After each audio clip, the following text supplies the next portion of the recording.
G'day, mates!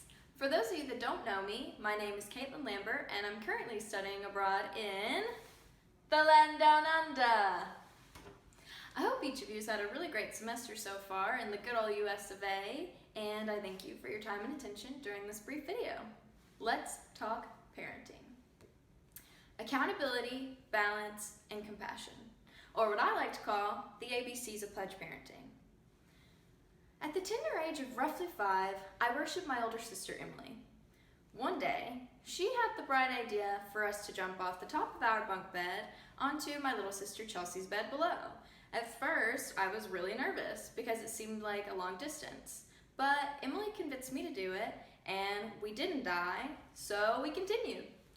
It was all fun and games until we broke the bed, and our mom found out.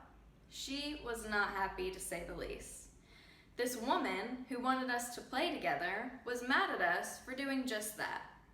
But we knew what we had done was wrong, and so we had to be disciplined. For me, this was probably not being allowed to play with Barbies for a couple of days, and for Emily, this was probably being forced to play with Barbies for a couple of days. I realize now I learned 3 very important things that day. 1, I was going to be held accountable for my own actions regardless of my intentions. The outcome is still the outcome. 2, even though my mom disciplined us for A, disregarding our own safety, and B, breaking a bed, she still built a relationship. She was our friend and our authority figure. She was balanced, and I wanted to be too. 3, my mom was unwilling to let us believe what we had done was okay. She had so much compassion that she told us that we had done was wrong because she wanted us to be more. She wanted us to be better.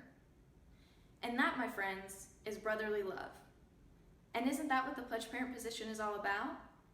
Accountability, balance, and compassion.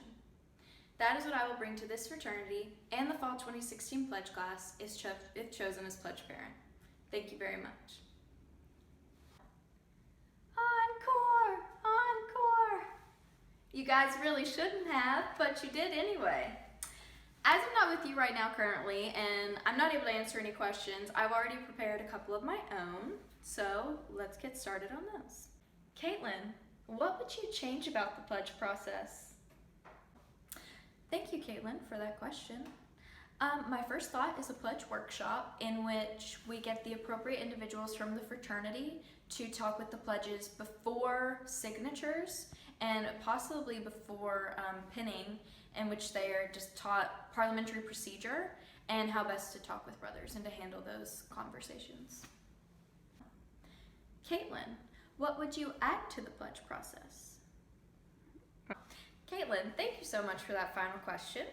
I would really like to add a pledge newsletter that has all of the events that will be going on that week so pledges know when and where they can get signatures and be at their meetings. Also, it would include requirements due that week, like interviews, pledges' birthdays, and some fun facts like celeb trivia.